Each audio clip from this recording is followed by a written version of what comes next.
Hello class 12 student, स्वागत है आपको मेरे चैनल बाबा मैथ्स वाला पर। और आज सबसे बेहतरीन लेक्चर चलने वाला है। आज जो लेक्चर है उसका नाम है वेक्टर एंड 3D और हम इस लेक्चर्स में प्रीवियस ईयर क्वेश्चंस को कंप्लीट करेंगे वेक्टर एंड 3D का। साथ ही साथ एक और बात हम आपको बता देते हैं कि वेक्टर एंड 3D का केवल क्वेश्चन ही नहीं होगा, बल्कि जो भी क्वेश्चन पूछेगा उसमें जो कॉन्सेप्ट लग रहा होगा उसको हम आपको रियलाइज भी कराएंगे, यानी कि उस कॉन्सेप्ट को फील भी कराएंगे बाय ज्योमेट्री। ठीक है ना। तो ये वीडियो सबसे ज़्यादा इंपॉर्टेंट होने वाला है बिकॉज ऑफ कि वेक्टर एंड 3D का अगर आपको वास्तव में अगर फील लाना है तो ये वीडियो आपके लिए है। वेक्टर एंड 3D जिसका भी कमज़ोर पार्ट है वो अब एकदम आ जाएं, इस वीडियो को देखें और उसके बाद आप देखिएगा कि वेक्टर एंड 3D बहुत ही ईजी हो जाएगा। और जो भी आपका वेक्टर एंड 3D का क्वेश्चंस है प्रीवियस ईयर का, उसमें जो भी कॉन्सेप्ट लगेगा ना उसको हम आपको फील कराते हुए बताएंगे, ताकि आप क्वेश्चंस में जो एप्लीकेशन होता है क्वेश्चंस बनाने में उसको सीख पाए। क्योंकि जब हमको अगर एप्लीकेशन आ जाएगा कि क्वेश्चन में थ्योरी कॉन्सेप्ट कैसे लगते हैं, क्वेश्चन कैसे बनते हैं, तो अपने आप क्वेश्चन बन जाएगा आपके। ठीक है ना। तो चलिए सबसे पहले हम लोग 2020 के क्वेश्चन से शुरुआत करेंगे अपने वेक्टर एंड 3D के क्वेश्चंस को। ठीक है, तो चलिए अब हम लोग शुरू करते हैं। देखिए सबसे पहला क्वेश्चन है आपका वेक्टर का, जिसमें आपसे पूछा जा रहा है प्रोजेक्शन एक वेक्टर का एक दूसरे वेक्टर के ऊपर, यानी कि if the projection of a vector i cap minus 2j cap plus 3k cap on b vector is equal to 2i cap plus lambda k cap is 0, then the value of lambda is. तो सबसे पहले आप ये समझे कि projection एक vector का अगर एक दूसरे वेक्टर के ऊपर लिया जाता है तो वो क्या होता है, कैसे लिया जा सकता है। तो अब सुनिएगा ध्यान से, कॉन्सेप्ट क्या है। प्रोजेक्शन ऑफ ए वेक्टर को अगर हमको बी वेक्टर के ऊपर लिखना है, यानी कि आप कह सकते हो कि अगर आपको projection of vector a on vector b अगर लेना है तो कुछ नहीं करना होता है। इसके लिए आप ये याद कर लें वर्ड कि जिस वेक्टर का प्रोजेक्शन लेना है उसका ले लीजिएगा वेक्टर, और जिसके ऊपर लेना है, जिसके अलोंग लेना है, उसका ले लीजिएगा यूनिट वेक्टर, और दोनों का डॉट प्रोडक्ट। ये हो जाता है एक वेक्टर का प्रोजेक्शन दूसरे वेक्टर के ऊपर। ठीक है ना। अब जरा बताइएगा हमारा क्वेश्चन क्या किया हुआ है कि दिया हुआ है कि ए वेक्टर का प्रोजेक्शन अगर बी वेक्टर पे लेना है तो वो 0 दिया हुआ है।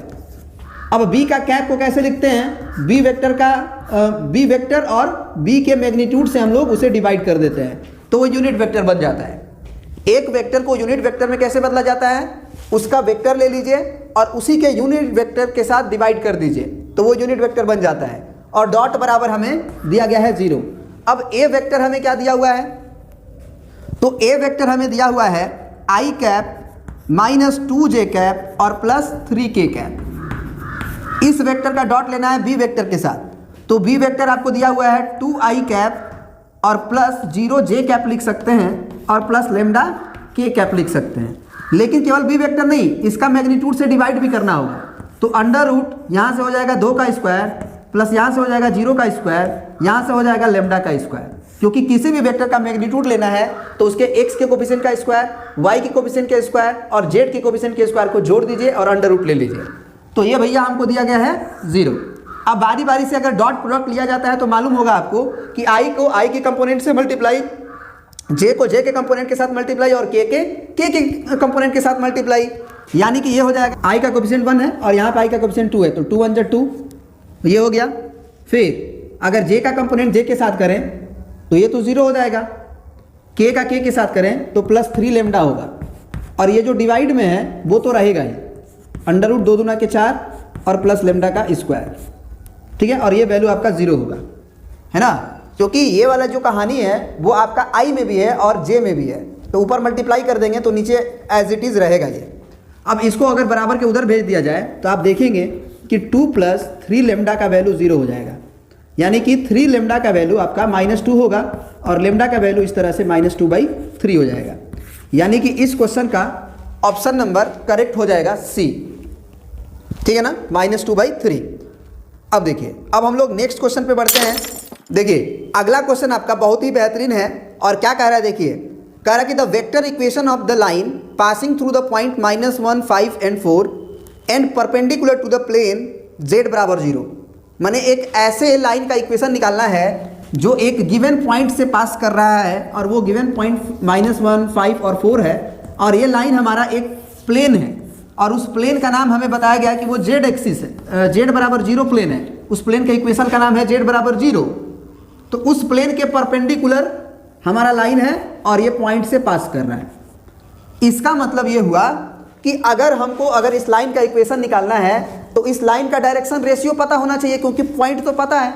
और अगर हमको प्लेन के अगर हमको ये लाइन का नॉर्मल का डायरेक्शन रेशियो पता हो जाए, ये ए होता है, बी होता है, सी, अगर ये पता चल जाए और हमको अगर ये पॉइंट मालूम है, तो हम उस प्लेन का वेक्टर इक्वेशन अगर इन्होंने दिया है तो हम वेक्टर इक्वेशन क्या लिखते हैं, A vector plus lambda times of B vector, जहां पे ए वेक्टर ये आपका पोजीशन वेक्टर होता है और बी वेक्टर जिसके वो लाइन पैरेलल होता है ना। बी वेक्टर ऐसा वेक्टर होता है जिसके डायरेक्शन के अलोंग इस लाइन का डायरेक्शन होता है। तो इस लाइन का जो डायरेक्शन है उस प्लेन के नॉर्मल के डायरेक्शन के पैरेलल है, यानी कि प्लेन के नॉर्मल का जो डायरेक्शन है वही इस लाइन का डायरेक्शन है। अब प्लेन के नॉर्मल का डायरेक्शन रेशियो कैसे निकालते हैं, तो सबसे पहले दो तरीका है निकालने का।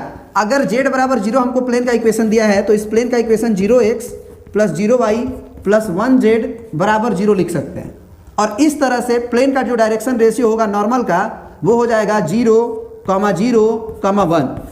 आपको मालूम होगा कि जो भी प्लेन का इक्वेशन देता है उसमें जो x का कोफिशिएंट, y का कोफिशिएंट और z का कोफिशिएंट रहता है वही उस प्लेन के नॉर्मल का डायरेक्शन रेशियो या डायरेक्शन कोसाइन होता है। या फिर आप ऐसे सोचो कि डायरेक्शन कोसाइन होता क्या है। डायरेक्शन कोसाइन होता है एक लाइन जिसका पॉजिटिव x एक्सिस के साथ एंगल का कॉस, फिर पॉजिटिव y एक्सिस के साथ जो एंगल होता है उसका कॉस, और जो पॉजिटिव z एक्सिस के साथ एंगल होता है उसका कॉस, यानी कि cos alpha, cos beta, cos gamma. अब जरा बताइए कि अगर z बराबर 0 है तो वो किस प्लेन की बात हो रही है, एक्स वाई प्लेन। z बराबर 0 कहाँ होता है, अगर आप धरातल पे हैं, एक्स वाई प्लेन पे हैं, जो जमीन पे हैं, जेड में नहीं है, एक्स वाई प्लेन पे हैं। जैसे ये मान लीजिए एक्स है, ये एक्स है और ये वाई है, ये बॉडी, तो एक्स वाई प्लेन में है तो जेड बराबर 0 है। तो एक्स वाई प्लेन अगर है आपका एक्स वाई प्लेन, तो उसका अगर नॉर्मल लीजिएगा तो नॉर्मल एक्स एक्सिस के साथ कितना एंगल बनाएगा, 90 डिग्री, वाई एक्सिस के साथ भी 90 डिग्री, लेकिन जेड के से तो पैरेलल है तो जेड के साथ 0 डिग्री। इसीलिए कॉस 90 डिग्री, कॉस 90 डिग्री और कॉस 0 डिग्री, तो इसीलिए cos 90 डिग्री 0 होता है, तो 0, 0, 1 आ जाता है। तो अब हमें नॉर्मल का डायरेक्शन रेशियो पता चल गया है, क्या हो गया है हमारा 0, 0, 1। इसका मतलब 0i cap plus 0j cap plus 1k cap. तो इस प्लेन का इक्वेशन क्या हो जाएगा हमारा, लाइन का r वेक्टर बराबर -1i कैप, क्योंकि a वेक्टर में i j k लगा दीजिए, -1i cap plus 5j cap और प्लस 4k कैप और plus lambda times of B vector. तो बी वेक्टर में तो ये 0 ही 0 है, बस k लिख दीजिए, 1k कैप। अब ऑप्शन के अकॉर्डिंग अगर देखा जाए तो ये 4 को और लेमडा को कॉमन किया हुआ है ना, क्योंकि अभी तक कोई भी ऑप्शन मैच नहीं करेगा। तो -1i cap plus 5j cap और प्लस यहाँ पे अगर हम k कैप कॉमन ले लें तो ये हमारा 4 प्लस लेमडा हो जाएगा और 4 plus lambda into k cap, ठीक है ना। तो इस तरह से हमारा बी ऑप्शन जो है वो सही हो जाएगा, ठीक है ना। अब बढ़ते हैं हम लोग इसी ईयर का नेक्स्ट क्वेश्चन पे, और वो क्वेश्चन बहुत ही बेहतरीन है आपका, और वो आपके 6 मार्क्स का क्वेश्चन है। तो उसमें ज़रा कॉन्सेप्ट लगेगा, उस कॉन्सेप्ट को आप ध्यान से देखिएगा कि वो कॉन्सेप्ट क्या है। तो चलिए अब हम लोग शुरू करते हैं। सबसे पहले एक छोटा सा क्वेश्चन है, उसको कंप्लीट करते हैं, उसके बाद वो 6 मार्क्स वाला क्वेश्चन भी हम लोग शुरू करेंगे। इसी ईयर का छोटा वाला क्वेश्चन है, इसीलिए पहले इसे कर लेते हैं। कह रहा है कि the length of perpendicular drawn from the point 4, -7 and 3 on the Y axis, है ना, यानी कि एक पॉइंट से वाई एक्सिस के ऊपर जो डिस्टेंस होगा वो निकालने की बात कर रहा है। और पॉइंट हमें क्या दिया हुआ है 4, -7, 3। इसको निकालने का 2 तरीका है, एक तो आपको ऑब्जर्वेशन से बताते हैं और दूसरा एक और तरीका बताते हैं। सबसे पहले देखिए, ठीक है ना, अगर हमको ये तो पॉइंट रैंडमली अगर हमने हवा में उठाया है तो आप अपने मन में सोचो कि ये पॉइंट कहीं हवा में है, और अपने मन में ये कर लो कि ये हमारा लाइन एक्स एक्सिस है, ये हमारा वाई एक्सिस है, और ये बाहर की तरफ जो है वो जेड एक्सिस है, और यहाँ पे मान लो हमारा रैंडम कोई पॉइंट है। तो इस पॉइंट से वाई एक्सिस जो इधर खड़ा की तरफ दिखाई दे रही है, इस पर अगर हम परपेंडिकुलर डिस्टेंस निकालते हैं तो ये कितनी होगी, क्वेश्चन तो यही है।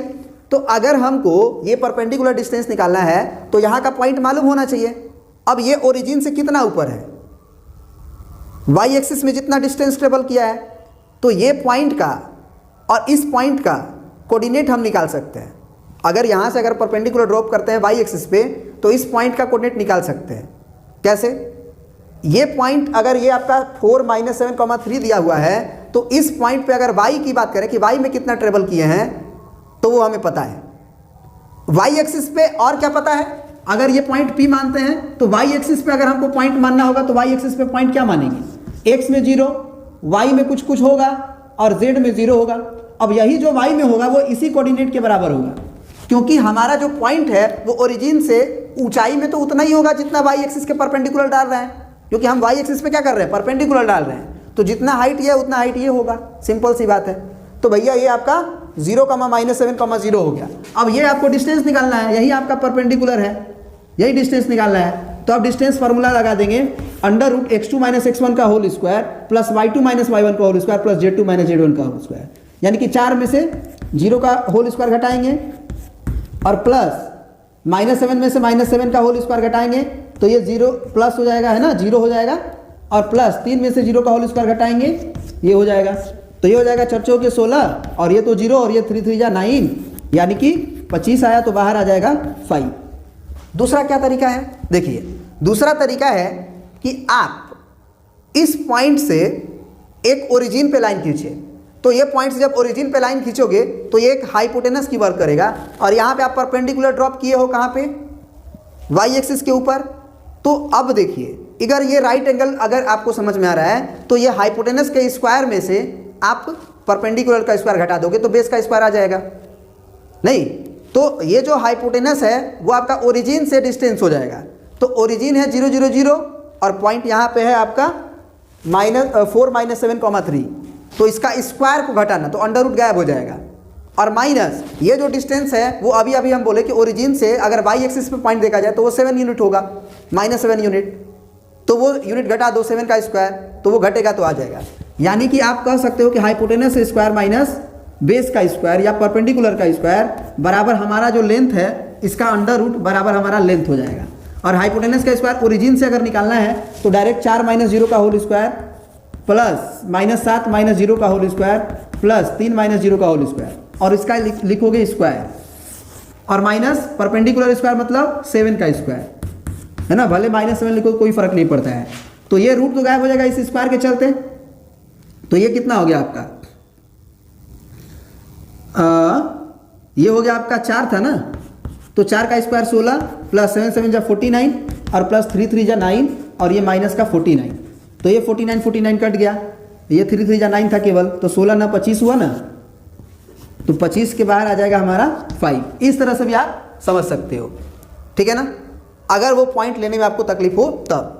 अब बढ़ते हैं हम लोग अगले क्वेश्चन पे। एक और क्वेश्चन ही बहुत बेहतरीन है, वेक्टर का सीबीएसई 2020 का ही, उसे भी सबसे पहले कंप्लीट करेंगे। उसके बाद हम लोग 6 नंबर के क्वेश्चन पे बढ़ेंगे। क्या कह रहा है कि the position vector of the 2 points A and B are OA vector is equal to 2i cap plus minus j cap minus k cap and OB vector is equal to 2i cap minus j cap plus 2k cap respectively. The position vector of point P which divides the line segment joining the A and B in the ratio 2:1. तो सबसे पहले आप ये समझिएगा कि A vector का position vector अगर OA vector दिया है तो डायरेक्ट हम कह सकते हैं कि A वेक्टर का जो पॉइंट का कोऑर्डिनेट है वो आप लिख सकते हो 2i cap माइनस जे कैप माइनस के कैप।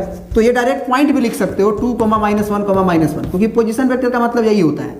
और एक पॉइंट इन्होंने बी दिया है, तो बी ओबी वेक्टर अगर इन्होंने दे रखा है कितना 2i कैप माइनस जे कैप और प्लस 2k कैप, तो सीधा पॉइंट आप लिख सकते हो 2, -1, 2।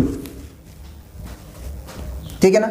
अब ये पॉइंट को हमको डिवाइड करता हुआ एक पॉइंट P दिया गया है जो इसे 2:1 के रेशियो में बांट रहा है। तो P का आपको बताना है पोजीशन वेक्टर क्या होगा।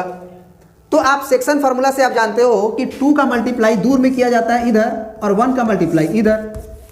तो डायरेक्ट आप P वेक्टर का जो पोजीशन वेक्टर अगर लिखना चाहते हो तो उधर मल्टीप्लाई करो, यानी कि 2 का x कोऑर्डिनेट देखिए, x भी होता है, y भी होता है, z भी होता है। तो अगर डायरेक्ट अगर आप लिखना चाहते हैं तो डायरेक्ट आप P वेक्टर लिखेंगे अगर, तो ऐसे लिख दें 2 × V vector plus 1 × A vector और डिवाइडेड बाई 2 + 1।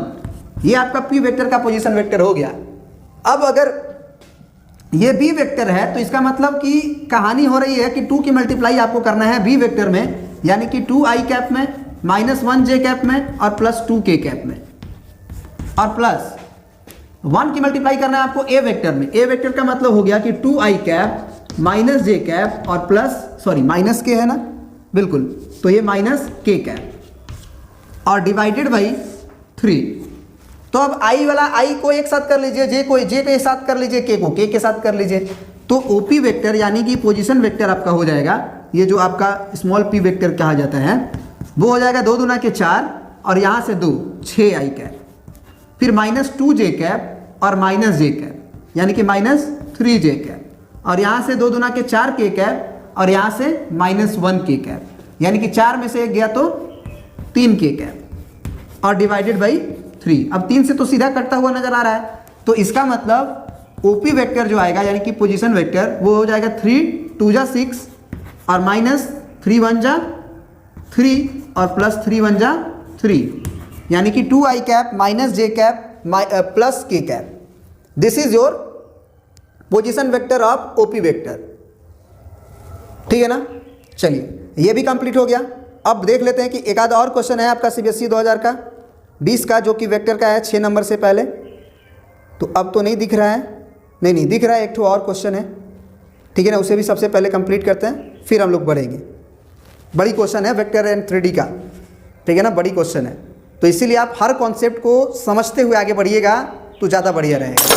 देखिए अगला क्वेश्चन है आपका CBSE 2020 का, कह रहा है कि find a unit vector perpendicular to each of the A vector and B vector where A vector is equal to इतना and B vector is equal to इतना।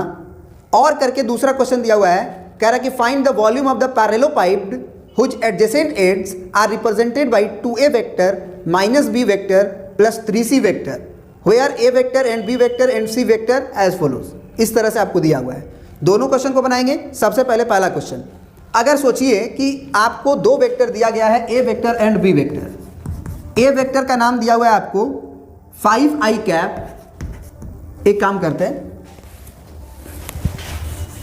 आप पहले ये बताइए, ऐसा वेक्टर जो 2 वेक्टर के परपेंडिकुलर हो वो कैसा वेक्टर होता है। हमको एक यूनिट वेक्टर चाहिए जो 2 वेक्टर के परपेंडिकुलर होता है, तो क्रॉस प्रोडक्ट लेंगे ना। अगर आपको एक वेक्टर और ये 2 वेक्टर दिखाई दे रहा है, तो दोनों के अगर परपेंडिकुलर वेक्टर चाहिए तो आप दोनों का क्या ले लोगे, क्रॉस ले लोगे, आ जाएगा ना। एक ऐसा वेक्टर जो दोनों के परपेंडिकुलर हो, यानी कि आप ये कह सकते हो कि हमारा जो रिक्वायर्ड वेक्टर होगा, रिक्वायर्ड वेक्टर वो क्या होगा, वेक्टर ए और क्रॉस वेक्टर बी और divided by magnitude of vector a cross vector b तो करना ही होगा, बिकॉज ऑफ कि हमें यूनिट वेक्टर चाहिए। तो यूनिट वेक्टर चाहिए तो हमको उसके मैग्नीट्यूड से डिवाइड करना पड़ेगा। क्रॉस वेक्टर से तो वो मैग्नीट्यूड के साथ आ जाएगा और उसके बाद जो वेक्टर आएगा उसके मैग्नीट्यूड से हमें डिवाइड करना होगा। तो सबसे पहले वेक्टर ए क्रॉस बी आता कैसे है उसको भी जान लीजिए। क्रॉस प्रोडक्ट लेने के लिए आपको आई कैप, जे कैप, के कैप और डिवाइड, नीचे में आप ए के वेक्टर्स के कंपोनेंट्स को लिख दीजिए और फिर बी के वेक्टर्स के कंपोनेंट को लिख देंगे, यानी कि ये 5, 6 और -2 और अगला हो जाएगा 7, 6, 2, 7, 6, 2।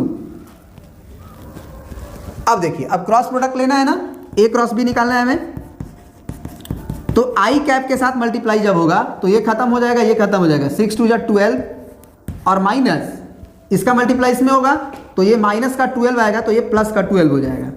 फिर माइनस का जे होगा, ये खत्म, 5 2 जा 10 और -7 2 जा 14, तो ये माइनस में है और यहाँ भी माइनस है तो प्लस हो जाएगा 7 दूना के 14 और प्लस के कैप। अब जब के कैप कटेगा तो ये कहानी खत्म, ये कहानी खत्म।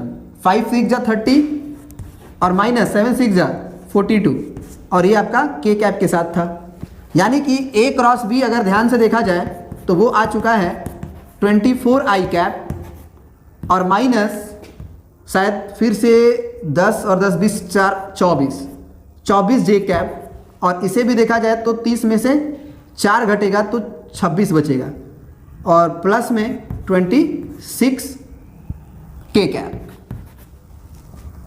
ठीक है ना। ये कितना है भाई, देखा जाए एक बार, 42 है क्या, तो 42 होगा तब तो दिक्कत हो जाएगा। ये 6 5 30 और 7 42, ठीक है 42 है, सॉरी तो ये 30 में से 42 घटाना है, तो 30 और 10 40 और 2 42, यानी कि 12 होगा, यानी कि माइनस का 12, यानी कि -12 k कैप। ठीक है। अब अगर मैग्नीट्यूड की बात किया जाए, ये तो वेक्टर हो गया, अगर मैग्नीट्यूड की बात की जाए तो सबसे पहले अगर मैग्नीट्यूड की बात की जाए तो vector a cross vector b का जो मैग्नीट्यूड होगा वो √24 का स्क्वायर प्लस फिर 24 का स्क्वायर फिर प्लस 12 का स्क्वायर होगा। तो सबसे पहले इसका स्क्वायर करने में भी दिक्कत होगी, तो सबसे पहले आप ध्यान से देखिए कि अंदर ही अंदर क्या कॉमन है, इसमें भी 12 का स्क्वायर होगा, 12 का स्क्वायर होगा, 12 का स्क्वायर होगा, क्योंकि अगर ये 24 है इसका मतलब 24 गुना 24 है, तो 12 दूना 24, 12 दूना 24 तो होता ही है ना। तो हम 12 का इंटू 12 2 कॉमन ले लेते हैं, तो 12 इंटू 12 कॉमन लेंगे तो एक होगा 12 दूना 24, एक होगा फिर से 12 दूना 24, फिर प्लस इसमें देखिए इसमें भी 12 दूना 24, 12 दूना 24, फिर इसमें 12 एकम 12, 12 एकम 12, तो ये 12 एक बाहर आ जाएगा और जो अंदर रह जाएगा उसको देखिए, ये 2 दूना के 4, 2 दूना के 4, 4 4 8 हुआ और एक 9, तो √9 होगा तो 3 बाहर हो जाएगा, यानी कि आप ये कह सकते हो कि 12 तिया 36 बाहर होगा, जो कि magnitude of a cross b होता है। अब अगर ये वेक्टर निकालना है तो सबसे पहले आप ए क्रॉस बी लिखिए, जो कि आपका आया हुआ है 24 - 24 - 12, तो 24 i cap minus 24 j cap और -12 k कैप और डिवाइडेड बाई 36। सबसे पहले तो आप देखें कि 12 से सीधे कट रहा है, 12 दूना 24, 12 तिया 36, तो अच्छा लगता है काटने में, तो 2i/3 फिर -2/3 और फिर 1/3 है ना, 12 कम 12, 12 तिया 36 k cap. This is your unit vector which is perpendicular. यहाँ पे प्लस माइनस लगाना बहुत जरूरी है, क्योंकि जो यूनिट वेक्टर है दो वेक्टर के परपेंडिकुलर वो ऊपर भी हो सकता है नीचे भी हो सकता है, तो ये गलती हो जाती है भाई सबसे। तो यहाँ पे प्लस और माइनस लगाना जरूरी है। तो इस प्रकार से हमारा जो फाइनल आंसर होगा वो आपका यहाँ पे 2 वेक्टर आएगा यूनिट वेक्टर जो परपेंडिकुलर होगा। क्यों? क्योंकि आप जब ए क्रॉस बी लेते हो तो एक ऊपर भी वेक्टर आता है और एक नीचे भी जाता है, तो दोनों ही यूनिट वेक्टर हुए ना, तो इसीलिए प्लस माइनस लगाना जरूरी है। अब देखिए अगला क्वेश्चन जो आपका कह रहा है कि find the volume of parallelopiped which adjacent edges are represented by 2a vector and -b vector and 3c vector. तो सबसे पहले आपको यह समझना होगा कि अगर एक पैरेललोपाइप्ड है और उसका वॉल्यूम निकालना है और उसके एड्स का किनारा अगर a vector b vector c vector होता था तो उसका वॉल्यूम हम लोग क्या लिखते थे, scalar triple product of a vector b vector and c vector, और इसका लगा देते थे मॉड, ये हमारा वॉल्यूम हो जाता था। लेकिन अब की बार हमें क्या दिया है कि वो पैरेललोपाइप्ड का जो एडजेसेंट एड्ज है उसका किनारा 2a वेक्टर है, -b वेक्टर है और 3c वेक्टर है, तो कोई दिक्कत नहीं है। अगर उसका वॉल्यूम निकालना है तो हम स्केलर ट्रिपल प्रोडक्ट के अंदर जो है वही लिख देंगे, 2a वेक्टर है, फिर आपका -b वेक्टर है और फिर आपका 3c वेक्टर है और इसका ले लेंगे मॉड। लेकिन क्वेश्चन ये होता है कि सबसे पहले आपको 2a वेक्टर निकालना पड़ेगा। तो अगर आपको a वेक्टर दिया है, सुनिएगा ध्यान से, अगर आपको a वेक्टर दिया हुआ है तो 2a वेक्टर आप निकाल सकते हैं। a के सारे कोफिशिएंट में i j k में सारे कंपोनेंट में 2 से मल्टीप्लाई कर दीजिए, तो ये हो जाएगा 2i कैप -2j कैप और +2 2 जा 4k कैप, ये हो गया 2a वेक्टर। और -b वेक्टर के लिए b वेक्टर के सारे कंपोनेंट में माइनस से मल्टीप्लाई कर दीजिए, तो ये हो जाएगा आपका -3i कैप -4j कैप और प्लस का 5k कैप। और एक है आपका 3c वेक्टर, तो c वेक्टर में 3 से मल्टीप्लाई करिए तो 3 2 जा 6i कैप, फिर 3 1 जा 3j कैप और फिर 3 3 जा 9k कैप, ये हो गया आपका। अब यहाँ का स्केलर ट्रिपल प्रोडक्ट लेना है, तो स्केलर ट्रिपल प्रोडक्ट लेने का क्या तरीका है, सबसे पहले डिटर्मिनेंट लिया जाता है किस चीज़ का, तो जो भी आपका ये कंपोनेंट दिया हुआ है सबको कंपोनेंट के रूप में लिख दीजिए। तो 2a वेक्टर है तो आप लिखिए 2, फिर -2 और फिर 4, फिर अगला लिखिए -3 -4 और ये 5 और फिर 3c वेक्टर का कंपोनेंट तो 6, फिर -3 और ये 9। इसका डिटर्मिनेंट लेने के बाद मैग्नीट्यूड ले लेना है, यानी कि मॉडुलस लगा देना है, नेगेटिव नहीं होना चाहिए। तो उसके लिए क्या करें अब हम लोग, देखिए अब उसके लिए हम लोग इसको ऑपरेट कर देंगे। तो कैसे ऑपरेट करें? सबसे पहले इसके अलॉन्ग अप्रोच कर रहे हैं, तो 2 इंटू ये खत्म 9 4 जा 36 माइनस में, फिर माइनस, ये देखिए माइनस जब लिखे तो इसका इसमें मल्टीप्लाई, तो -15 हुआ तो ये +15 होगा, फिर माइनस का जे होता है तो इसमें भी माइनस है तो ये +2 हो जाएगा, और ये खत्म कहानी, ये कहानी खत्म। 9 3 जा 27 तो -27, फिर 6 5 जा 30 तो -30, ये हो गया, फिर प्लस, अब ये वाली कहानी खत्म, ये वाली खत्म, 4 लिखेंगे हम लोग, ये खत्म, तो अब ये माइनस प्लस हो गया, 3 3 जा 9, और माइनस ये 6 4 जा 24 होगा माइनस में, तो ये +24, ठीक है। तो ये कितना हो जाएगा? देखिए 6 में से 5 गया तो 1 बचा, 3 में से 1 गया तो 2 बचा, तो ये तो माइनस के साथ हुआ क्योंकि माइनस में है, ठीक है। और देखिए यहाँ पे आपका 27 और 30 जुड़ जाएगा, और ये माइनस में ही है दोनों, तो माइनस ही होगा, तो 2 इंटू कितना हो गया आपका 27 और 30, तो 3 2 5 57, और प्लस 24 और 9, तो 24 और 10 जोड़ेंगे तो 34 होगा, यानी कि 33 गुना 4, ठीक है ना, मॉड तो लेंगे ही। अब देखिए, अब यहाँ से 21 दूना के 42 होता है तो -42, फिर माइनस 57 दूना कितना होता है, 7 दूना के 14, 5 दूना के 10 और 1 11, और ये देखिए प्लस 4 तिया 12, 4 तिया 12 और 1 13, तो ये आपका 132 हुआ, और ये अगर जोड़ दिया जाए तो 4 और 2 6, और 4 और 1 5 और 1, ये -156 और +132, इसका मॉड लेना है। तो 6 में से 2 गया तो 2, 5 में से 3 गया 2, फिर 1 में से 1 गया 0, ये माइनस में आएगा लेकिन मॉड है तो यही आंसर हो जाएगा। तो अगर ये वॉल्यूम है तो स्क्वायर क्यूब होना चाहिए, क्यूब यूनिट होना चाहिए, है ना, क्यूब यूनिट, क्यूबिक यूनिट, ठीक है ना, या यूनिट क्यूब, ठीक है ना। तो ये भी आपका कंप्लीट हो गया। अब बढ़ जाते हैं हम लोग,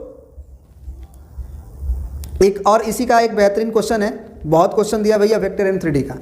देखिए इस क्वेश्चन में कह रहा है कि find the value of k so that the line x is equal to -y is equal to kz and x - 2 is equal to 2y + 1 is equal to -z + 1 are perpendicular to each other. अब दो line perpendicular होते हैं अगर, तो उनके direction ratios का dot product 0 होता है ना, डायरेक्शन रेशियोज का डॉट प्रोडक्ट 0 होता है। तो सबसे पहले लाइन का डायरेक्शन रेशियो तो पता करना होगा, तो लाइन जो है वो दूसरे रूप में दिया हुआ है, तो सबसे पहले लाइन को स्टैंडर्ड फॉर्म में बदलना होगा, जो होता है x - x1/a बराबर y - y1/b is equal to z - z1/c। तब ना हम a और b और c को डायरेक्शन रेशियो या डायरेक्शन कोसाइन जो भी होगा वो कहेंगे। सबसे पहले इस फॉर्म में तो बदलना पड़ेगा। तो सबसे पहला इक्वेशन जो आप देख रहे हैं x is equal to -y, उसको हम लिख रहे हैं x - 0/1, क्योंकि हम x को x/1 लिख सकते हैं, इज इक्वल टू जो आपका -y है उसको हम लिख सकते हैं y - 0/-1, और आगे जो दिया हुआ है हमारा वो kz दिया हुआ है, तो इसको लिख सकते हैं z - 0/1/k, क्योंकि k वापस से ऊपर चला जाएगा। तो ये हमारा पहला लाइन हुआ, लाइन L1। अब लाइन L2 का इक्वेशन क्या लिखेंगे, तो ये तो भैया x - 2/1 लिख सकते हैं, इज इक्वल टू 2y + 1 है, तो हम y क्या करते हैं कि 2 से कुछ इस तरह से कि y से 2 कॉमन हो जाए, तो अगर ये y से 2 कॉमन हो जाएगा, सुनिएगा ध्यान से, तो ये y और +1/2 होगा, क्योंकि हमने 2 कॉमन ले रखा है। लेकिन यहाँ पे तो 2 लिख नहीं सकते क्योंकि y का कोएफिशिएंट 1 होना चाहिए, तो वही वाला जो 2 है उसको हम नीचे 1/2 लिख देंगे। यानी कि बेसिकली हम ये कह सकते हैं कि 2 कॉमन लिया और उस 2 को 1/2 करके नीचे लिख दिया, क्योंकि वापस से जब ये 2 होगा ऊपर तो मल्टीप्लाई में 2 जब आएगा तो वापस से वही क्वेश्चन बन जाएगा। और इज इक्वल टू अगला है आपका -z + 1, तो इसमें आप -1 से ऊपर नीचे मल्टीप्लाई कर दो, तो z - 1 होगा और नीचे -1 होगा। हमेशा याद रखना कि x का कोएफिशिएंट 1, y का कोएफिशिएंट 1, z का कोएफिशिएंट 1 होना चाहिए, ठीक है ना। तो ये आपका हो गया। अब दोनों लाइन का डायरेक्शन कोसाइन या डायरेक्शन रेशियोज जो भी आप समझ लें, डायरेक्शन रेशियोज ऑफ L1 वो हम कह सकते हैं कितना, 1 - 1 और 1/k। इस लाइन का डायरेक्शन कोसाइन या डायरेक्शन रेशियो होगा, वो होगा 1, 1/2 और -1। अब अगर दोनों परपेंडिकुलर है तो यहाँ पर हम लिख देंगे कि line L1 is perpendicular to L2, इसलिए दोनों का डायरेक्शन रेशियोज का जो कंपोनेंट्स हैं पहला पहला, दूसरा दूसरा, तीसरा तीसरा, उसका प्रोडक्ट 0 होगा, है ना। आप कहते हो ना A1 A2 plus B1 B2 और प्लस C1 C2 का वैल्यू 0 होगा। तो उसी तरह से 1 इंटू 1 फिर प्लस -1 इंटू यहाँ से 1/2 और प्लस C1 आपका 1/k और C2 आपका -1 इज इक्वल टू 0। तो यहाँ से क्या हो जाएगा, 1 1 जा 1 हुआ, बराबर को उधर भेज दिए, या फिर एक काम करिए, ये 1/k माइनस में आएगा तो -1/k को ही हम उधर भेज देते हैं। तो ये +1/k हो गया उधर जाके, इधर बचा 1 और -1/2। तो अगर ध्यान से देखा जाए तो एक में से आधा घटता है तो आधा बचता है, इक्वल टू 1/k। अब क्रॉस मल्टीप्लाई करोगे तो k इक्वल टू 2 हो जाएगा। तो इन्होंने पूछा था कि k का वैल्यू क्या होगा जिसके चलते ये लाइन परपेंडिकुलर होना चाहिए, तो k का वैल्यू 2 होना चाहिए, ठीक है ना। ये भी आपका कंप्लीट हो गया। अब सीधे आपका 6 मार्क्स का क्वेश्चन है और वो सेक्शन डी का, बहुत ही बेहतरीन क्वेश्चन है, समझने का कोशिश करिएगा।